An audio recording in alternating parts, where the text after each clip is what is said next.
ដល់ខែជីកដំឡូងជ្រៅទៀតហើយបងប្អូនអរគ្នាហើយដំឡូងជ្រៅនេះគឺមិនសូវជាជ្រៅប្រហែលទេដោយសារតែអ្នកជីកនេះអត់សូវមានការអត់ធ្មត់ចឹងហើយគឺផ្ដាច់យកចឹងទៅគឺបានខ្លីៗទេបើនិយាយពីរដូវជីកដំឡូងជ្រៅនេះគឺដល់យូរដែរហើយបងប្អូនអរគ្នាប៉ុន្តែដោយសារតែមេឃនឹងវាអត់អំណោយផលអត់មានភ្លៀងធ្លាក់សោះដល់ពេលចឹងទៅដីរឹងចឹងណាចឹងហើយក៏មិនបានទៅជីកទៅហើយខ្លះហ្នឹងក៏ដុះស្លឹកខ្លះទៀតហ្នឹងក៏មិនទុំតែដុះចេញមកអញ្ចឹងណាហើយថ្ងៃនេះម្ដាយខ្ញុំក៏គាត់ថាឃើញមានដើមដំឡូង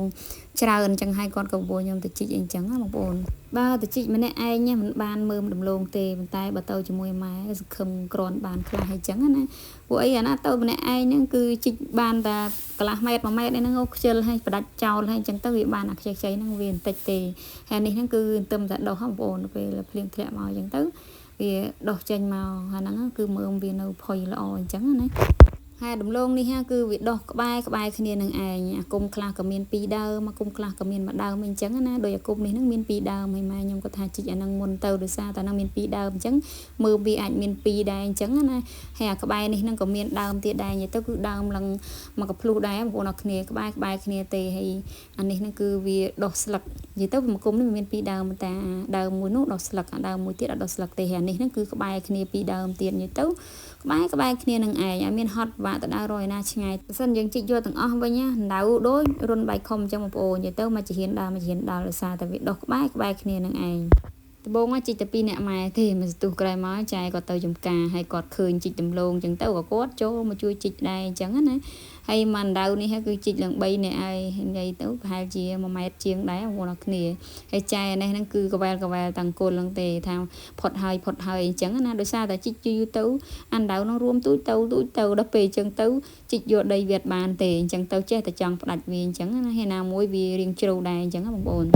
ថ្ងៃនេះទៅបាត់ជ្រួចអាកូនរះទេឥ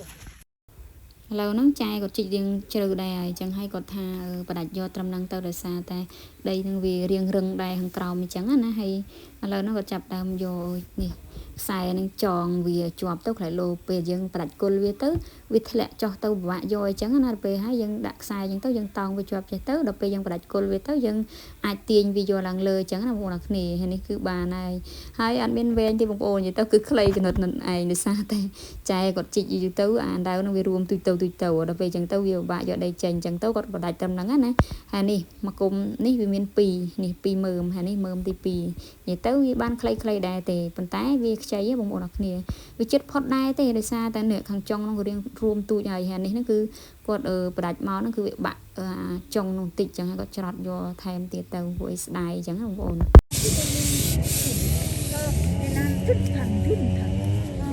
មើលអញ្ចឹងហ្នឹងបែកខ្នែងអញ្ចឹងស្ងោជីកហើយហ្នឹងក៏មកដើររអាណាមាន2ដើមពូជីកអាណា2ដើមទៅវាចំណេញកាលណាវា2ដើមវាមាន2មើមដែរប៉ុន្តែអាខ្លះណាទៀតវាមាន2ដើមដែរតែមើមមានតែមួយចូលគ្នាអញ្ចឹងណាវាដុះបែកខ្នែងអញ្ចឹងបងប្អូនប៉ុន្តែភាគច្រើនតែ2ដើមហើយគឺមានមើម2ហើយដល់ពេលអានេះវាមានតែមួយអញ្ចឹងគាត់មកសម្រេចជីកអានេះវិញអានេះអាក្បែរដើមមុនក្បែរដើមមុននេះគឺវាមាន2ដើមហើយដូរគ្នាជីកម្ដងអញ្ចឹងកុំឲ្យហត់ពេកអីចឹងណាខំថាជីកអាគុំនេះទៅវាមាន2ដើមក្រៃលោបាន2មើមមានណាបងប្អូនណាសម្រាប់ស្រួលមានតែ1មើមសោះដោយសារតែវាដោះបែកខ្នែងអញ្ចឹងណាហើយបើនិយាយពីក្បាលមើមវិញគ្រាន់តែឃើញក្បាលមើមនឹងលែងចង់ជីកនិយាយថាទូចមែនតើបដ ாய் ណាទូចហើយវាទូចចុះទៅជ្រៅទៀតណាមានទូចហើយជីកអើយរៀងកន្លះម៉ែត្រអីឃើញធំអីអត់ទេណាជីកទៅឃើញទូចនៅទៅទូចអញ្ចឹងណាដល់ពេលម៉ែខ្ញុំថាជីកទៅទៀតនឹងវាធំហើយគាត់ក៏មកជីកជំនួសអីអញ្ចឹងបងប្អូនដល់ពេលជីកទៅបានរៀងជ្រៅតិចទៅបានចាប់ដើមឃើញវារីកធំទៅគ្រាន់តិចចឹងមិនថាបើចង់ជីកដំឡូងជ្រៅតលតែមានការអត់ធ្មត់តិចបានដំឡូងយកទៅស្ងោរបើមិនចឹងទេគឺបានតែក្បាលមើមយកទៅស្ងោរនឹងឯងក្បាលមើមនេះអត់ផុយទេបងប្អូននិយាយទៅអាក្បាលមើមវានេះគឺវាជ្រប់ពេញចឹងណាតដល់អាកន្លែងមើមវាសបានវាផុយហើយដល់ពេលយើងជីកបានខ្លីចឹងទៅគឺបានតែក្បាលមើមទេចឹងទៅគឺយកស្ងោរហុំកើតទេ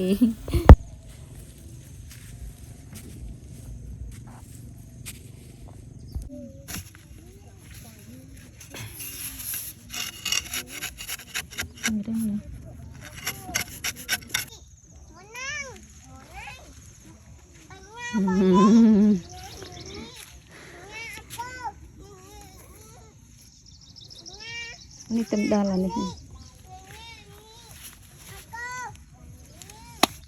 ដំបងថាជីកតែ2គុំនឹងទេដល់ពេលម៉ែក៏ថាឃើញអាដើមនេះវាទំនងល្អអញ្ចឹងហើយវាខ្ចីអីចឹងណាគាត់ក៏ថាជីកមកគុំទៀតទៅហើយអានេះវិញក្បាលមើមវិញគ្រាន់តែឃើញក្បាលមើមអស់សង្ឃឹមបដ ாய் ក្បាលមើមនឹងស្វិតទៅជីវបងប្អូនអរគ្នាជីកឡើងកន្លះម៉ែតែបានចាប់ដើមឃើញ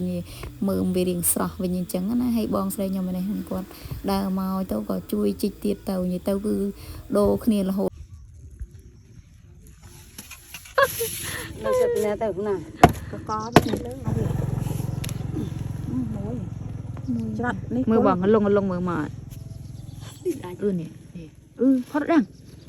càng càng cái tí tiết sẵn ติดไอ้ rất cô luôn มั้ยนึงด้วยไอ้ตาใคร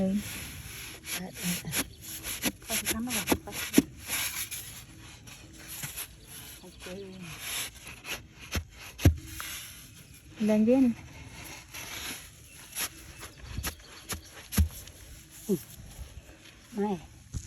mày chui cồn phòng mày mày côn côn mau ơi mày chui côn phong mày ở bên lớp ô ngày na នេះឡើងវាយណាននេះ